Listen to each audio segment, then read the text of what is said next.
Your wife is smart enough to solve her own problems. What she needs is for you to walk with her, shoulder to shoulder, against the world, right? That's our goal as husbands. And it's you and me, babe, whatever comes. Knowing bigger hands are holding ours, and the greatest days are ahead of us. Growing in love, learning to be a better us.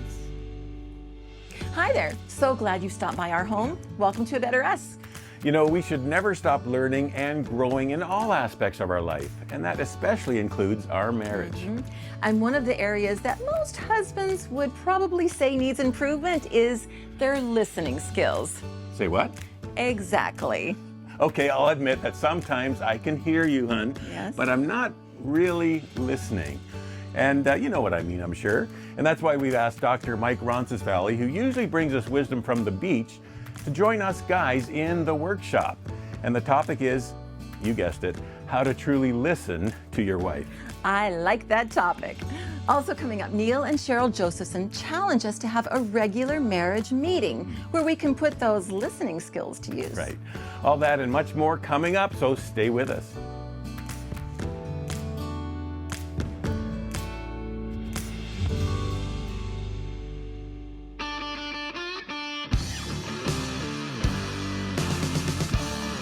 Well, welcome to the workshop. Here we are with just the guys of A Better Us, looking to do a little home improvement, right, guys? We have Eric Maines, we have Dan McCauley here, we got Mike Pinball Clemens, and another Mike, Dr. Mike Ronsisvalle. Woohoo! Good to have you with us. Yes. We needed a psychologist to help us try to get on track here and to figure things out in the workshop. We got this. We got some new tools for our relationship belts, and we've appreciated the different topics you've been helping us through. Maybe you caught some of the other episodes of the workshop where we have some other segments, and we're looking at some tools that we need, because every marriage needs a little renovation now and then, and if we're honest, you know, we've been there too, and maybe we're there now, or maybe we need some new tools or dust off some old ones.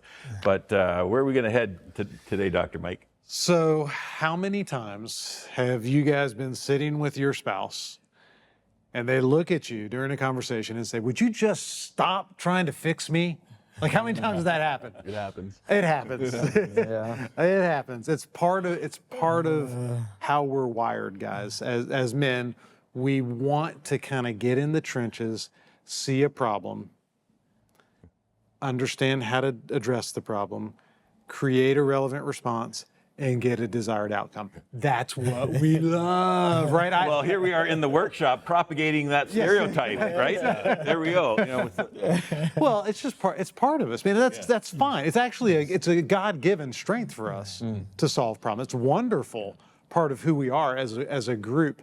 But guys, our wives need something different from us. They really do. They're smart enough to solve their own problems. Let me say that again. Yes. Your wife is smart enough to solve her own problems. She doesn't need you to fix her. What she needs is for you to walk with her, shoulder to shoulder, against the world, right? That's our goal as husbands. Now, we struggle with this because we like to fix things, right? And we're not great listeners. You know that people talk about an average of 175 words a minute. That's the natural sort of cadence for most people. We can listen and understand at 4 to 5 times that rate. We've done the studies on that. So what are you doing with all that extra mental energy that you have when you're listening to your wife and her issues? Well, what we typically do is we just hatch a plan, right? Like, we're listening, oh yes, oh honey, right? But the whole time she could do this, and then she could do that, and she could try that, and I don't know why. I've told her this before. Why didn't she do that?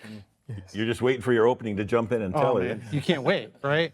But our job is to say, wait, I've got to step back, and I need to allow myself to start with listening. Listen first.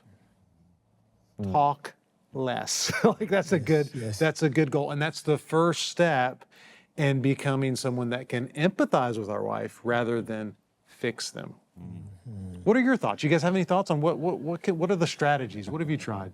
Well, one of the things that I try to do when we're talking is repeat what she has said, right? And I found that that's very effective in sort of starting out, sort of repeating, and then from there, right?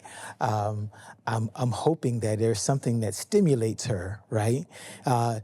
For her to say something, her to talk then, right? So that I don't get it wrong, right? Yeah. So as we speak though, right, then seems like, yes, so you got a general topic, right? But as you kind of go over, right, there's something that's more specific, right? There's one of those items that is really the bigger challenge, or what irks, maybe irking her at the moment.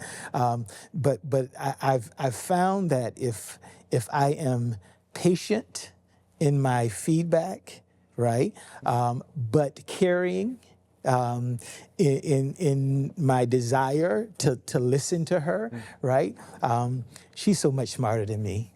Yeah, she just needs to listen. She just needs to hear it herself, Yeah. and she'll be able to take care of it, solve it, do what she needs to do. And every once in a while, right, I get a nugget, right? But mostly it's chicken McNuggets, right? But yes, but in saying that, I think patience and hearing her is what has worked the best for me.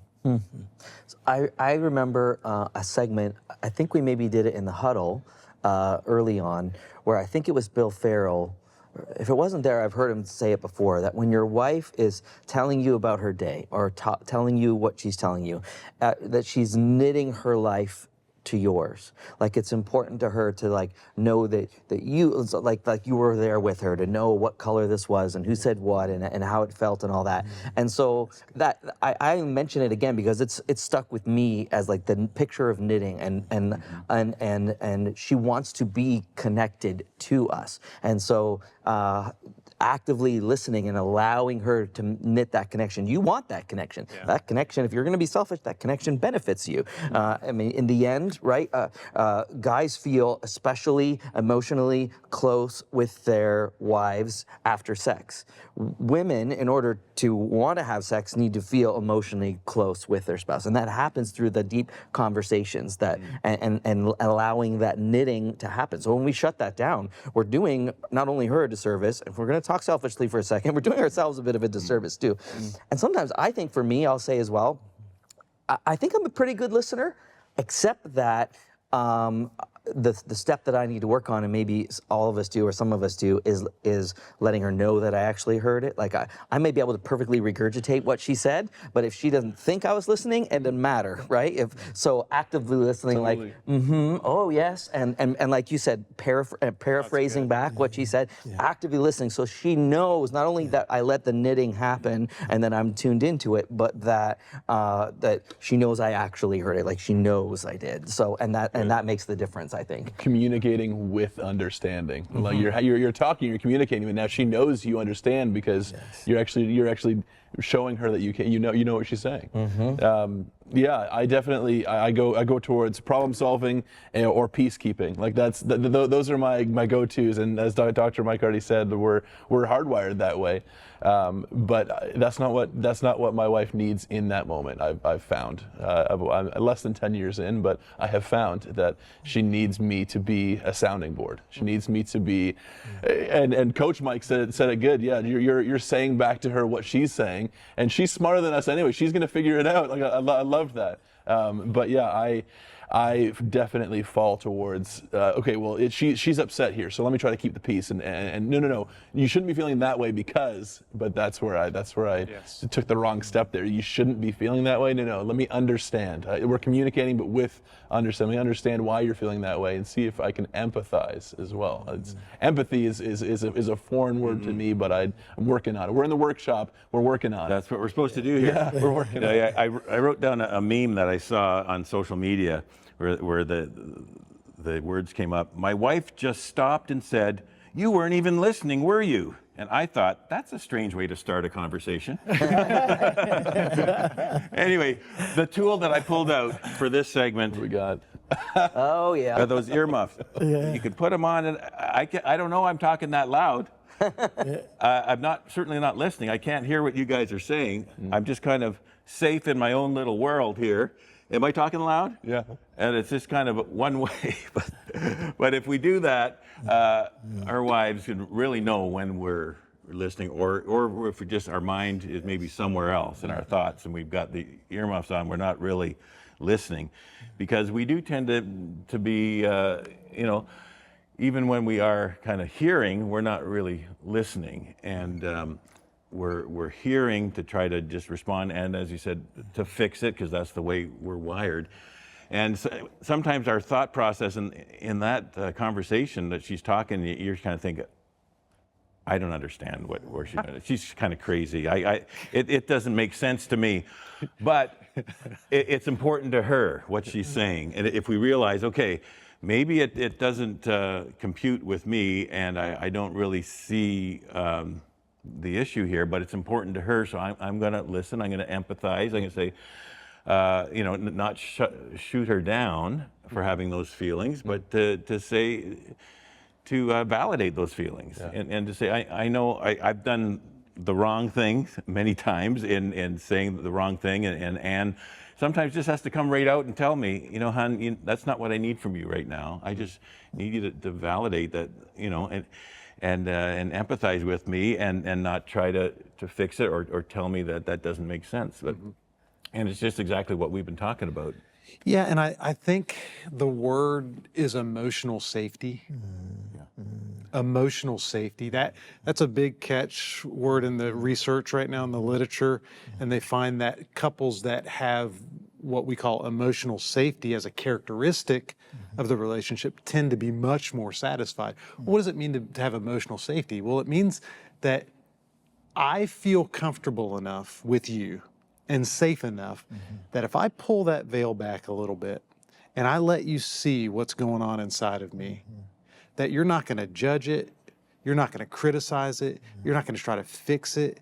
You're just going to let me have it. That's where codependence comes in.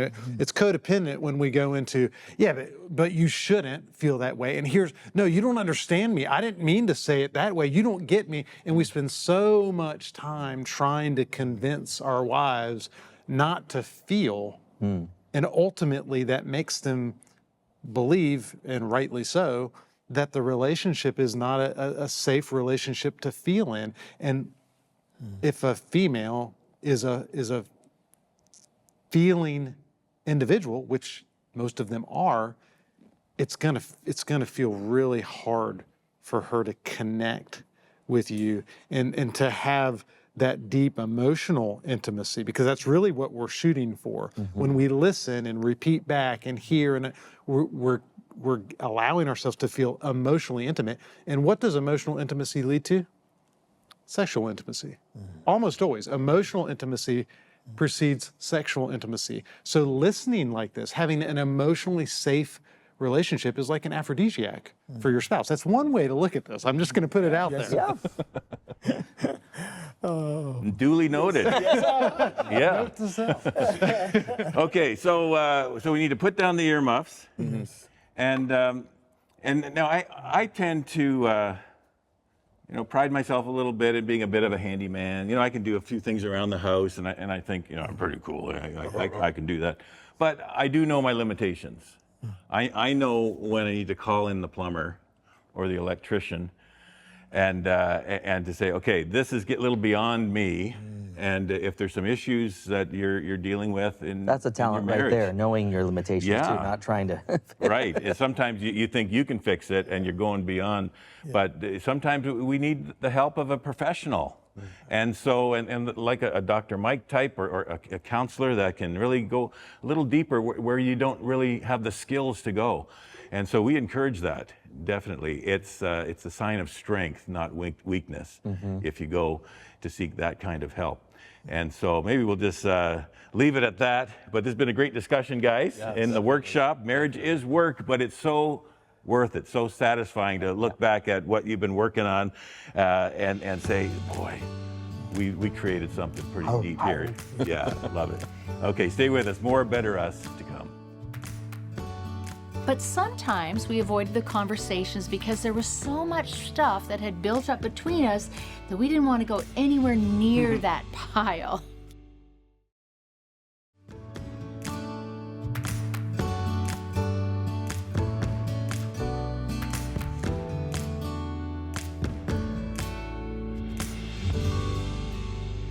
The second big bulge in divorce statistics in Canada is about year 20 to 25. And of course, you're already saying, what's the first big bulge? That's around year 4. The first bulge is related to differences, those unexpected challenges of building a life together that a lot of newly married couples get surprised by, and they aren't equipped to navigate. But the second bulge is related to what we call drift. The currents of life are internal, they're external, the cultural currents. They create a little separation, and unless we take charge and resist those currents, we will end up far, far apart. We know that very well. We lived that drift. And the main current causing us to drift was just busyness. Our schedule was so jammed. We were so consumed with raising kids, building careers, serving in our church, serving in our community, that we ended up living like roommates. Our relationship dropped down the priority list, and together we were slowly drifting. What we identified in retrospect was that our busyness made it hard to find time to connect. And when we finally did find some time together, we didn't talk about those issues that had built up between them. In fact, we avoided them like the plague. We avoided the honest, hard conversations that would have helped us restore our intimacy. Now, sometimes we avoided them for what we thought were good reasons. You know, we finally have a night at home together. Let's not raise an issue that's going to end up in a fight. But sometimes we avoided the conversations because there was so much stuff that had built up between us that we didn't want to go anywhere near that pile. We learned 2 things that made the difference for us. We're going to share them with you. The first one was getting honest. We turned a corner when we admitted to one another that we were not content to keep drifting, that we wanted to be closer than we were. The second thing was we committed to having a weekly marriage meeting. It doesn't sound too sexy, but it really made a difference for us. We knew we had drifted because we avoided honest conversation. So we made a commitment that we would meet every Sunday night and we wouldn't let things build up more than 1 week. Every Sunday night we set aside time for one another, and slowly we reversed the drift. We grew closer again, and we established a new pattern, a habit of engaging and not avoiding, and we stopped drifting. We've coached thousands of couples to resist the drift by having regular marriage meetings. Think of the marriage meeting as a scheduled mid-course correction. We can all drift and we can all get off course. And when we do, the sooner we get back on course, the better. So we'd encourage you to try it. Weekly marriage meetings. Hi, Ron and Ann here, and thank you for your interest in A Better Us. Today, more than ever, we all agree there's a vital need to protect and strengthen marriages and families. You know, that's our goal through our A Better Us media ministry, live events, quality resources, and personal marriage coaching. We want to inspire and equip couples everywhere toward a healthy, Christ-centered marriage. A Better Us is a production of a nonprofit charity that we lead, and as we all know, it takes a team to get the job done. And we need you to be a part of our team in order to sustain and grow this ministry. The best way you can help us is by joining our monthly partnership program. $35 a month will make a big difference in providing hope for many marriages. Simply visit abetterus.tv today and click donate. And when you sign up monthly, we'll send you 2 of our A Better Us coffee mugs to say thanks. Most of all, you'll have the satisfaction of knowing that your investment is strengthening marriages and families around the world. Thank you so much.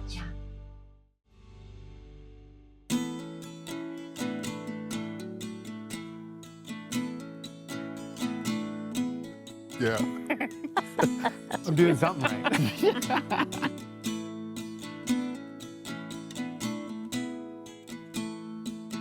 If I could change that would make my marriage better is if I was a pig farmer. Don't say it. A pig farmer. You can't say that on TV. No. And the reason why is like when we first got married, because I had been traveling and singing for years. And the first year of our marriage, we went on over 300 airplanes. And she knows that because she had to keep all the tickets. And I was insensitive to the fact that she was not used to being on the road like that. So it was just a huge transition. So one time she did say, why couldn't you just be a pig farmer? You know? I didn't really mean a pig farmer. I was like, why can't you just have an everyday job? I think I'm becoming more patient on And the you're road. afraid of pig farmers now. Yeah, I'm terrified. You think if Yeah, I see a pig farmer, you're going to run for them. Yeah. Well, I've got an easy one. Waking up earlier. It's like very practical, but especially with the stage that we're at now with younger kids, I think having a better morning routine would just really help set the tone for the day, maybe lower stress a little bit more. It probably would go a long way. You're very self-aware. For me, I think it's just paying more attention to when he needs me. We can get very busy in life, and for me, I think it's about recognizing the moments where I need to stop and need to pay some more attention to him and to be there for when he needs me. Because he's so strong, I figure, oh, he doesn't need me. But there are times where I think I could be more aware of when he needs me to just stop and to focus here. I'm trying to work on this. I'm very much a person of routine, and I can get stuck in a rut easily. So I think just being more spontaneous and ready for whatever. I've struggled many times with self-esteem issues in the past, and if I could just every day see myself as God sees me, just being confident of who I am and in God, it makes you become the best version of yourself. And when you're the best version of yourself, you're really the best wife. First one that I think if I change right away or continue to change is to pay attention to the details. Pay attention to what's important to her, what she cares about, and make those things a priority. It'll show my love, my support, and how much I cherish her. I miss out many times on sharing what's in my heart, putting it into words, how much I appreciate her. Words of affirmation. I think I've missed out on some of that, and I'm trying to improve on that. But yeah, so important to actually say it, what's in your heart. You know, she wants to hear that, so yeah. Probably if I was better at saying sorry, at least faster, I think that's better for any relationship. I can be proud and I don't like to be wrong. And it's something I hope I'm working on. It's okay, you're never wrong, baby. Thank you.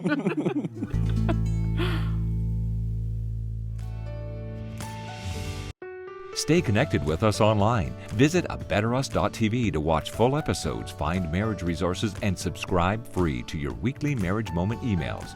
Browse our YouTube channel with over 500 videos on various marriage topics and share them with family and friends. And of course, hit that subscribe button. Also, follow us on Facebook and Instagram for daily messages that inspire a healthy, lifelong relationship.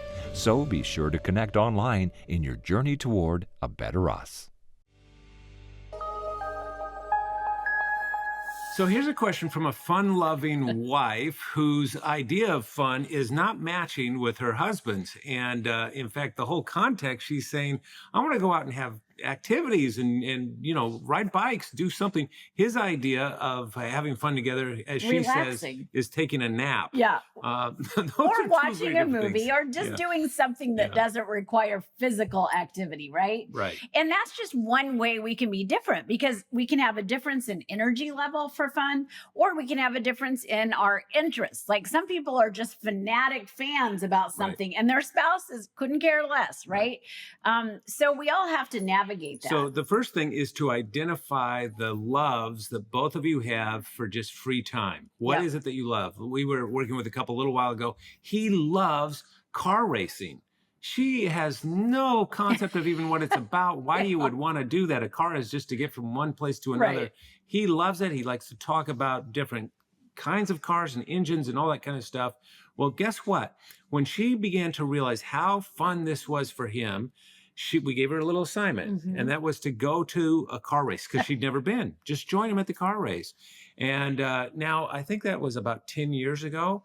they are both so passionate about car racing. Yeah, and it may not be that you ever are passionate about car racing. You're just passionate about the person who loves Absolutely. to That's race the the point. car, and But- you're a fan of them. But what often happens is you Yeah. begin to appreciate. I'm thinking of another couple Things you where- wouldn't love otherwise. that she loved bird watching. And her Yeah, he husband, was like, "What? That's "Why not would even you a do thing." that, right?" Yeah. But he kind of got into it with her, and now years later, he loves doing that with her because he loves her, but also because he's found a new interest. One of the best techniques we know for this when you have a clash of interests is to trade off who's planning the date, and you get to plan something, and you might choose something you love, or you might even choose something you know your spouse would love, but you're taking turns. Or choose something that is novel for both of you.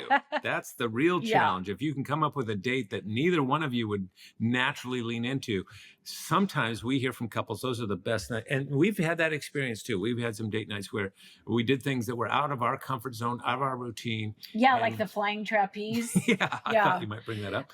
But what it does, it gives you a new, your biology literally changes some of those chemicals when you were first falling in love, when you do novel dates together. But the point is, as you're missing each other in your shared activity together, you've just got to get back on the same page by understanding what each of you values and then leaning into that. Yeah, and when you love the person, you can enter in with that value. I mean, it won't hurt to take a nap.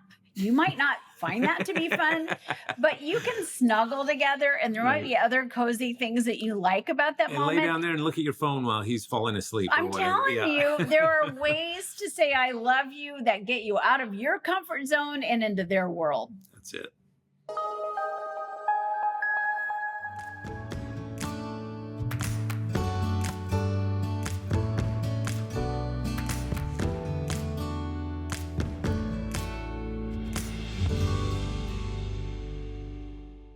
Hey friends, Ron and Ann Maines here, and we are so glad you're with us here on our A Better Us YouTube channel. And we pray God's blessing on your marriage as you take this in. And be sure to hit that subscribe button if you haven't already. And enjoy this video.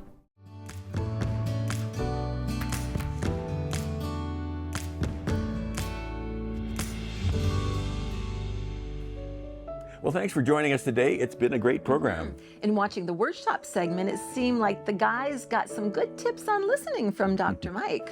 I hear you, hon. I hear you. Or better yet, I'm listening. I like that. And hopefully empathizing too.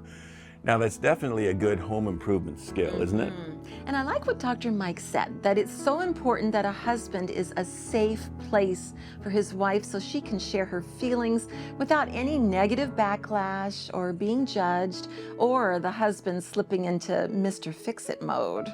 That's right. Listening well is a skill that takes practice. Yeah. And Neil and Sharol Josephson suggested a great opportunity for that practice, a weekly marriage meeting. They said that a big reason couples decide to call it quits is that they simply drift apart. But a regular time to connect together and listen to each other can reverse that drift. And Drs. Les and Leslie Parrott suggested another type of connecting, having fun together and realizing that each of you might have a different idea of fun. Right. And as we wrap up this episode, we want to remind you of something that we often say, that the best thing you can do for your marriage is to develop your own personal relationship with Jesus. That's right. Not only does he meet our deepest needs, but he helps us to love our spouse in the way he loves us, graciously and unconditionally. God wants to walk with you and lead you and love through you as you grow in your relationship with him. So if this is new to you and you're not sure how to begin that kind of relationship with Jesus on that deeper level, we'd love for you to call our prayer line and learn more about it. Or if you have a specific prayer need, it would be our privilege to pray with you. You may also want to check out further encouragement and resources available on our website. Well, we're so glad you've joined us today. And remember, with God, there is always hope to become a better us. Hey friends, we really hope you're enjoying the marriage conversations here on our A Better Us YouTube channel. We have hundreds of more helpful marriage videos designed to give you hope and tools to make your marriage even better. Right. And you can see just a few options we think you might like here and here. So keep exploring. Oh, and make sure you subscribe by clicking here so you don't miss out on all the great marriage help we have coming your way all the time.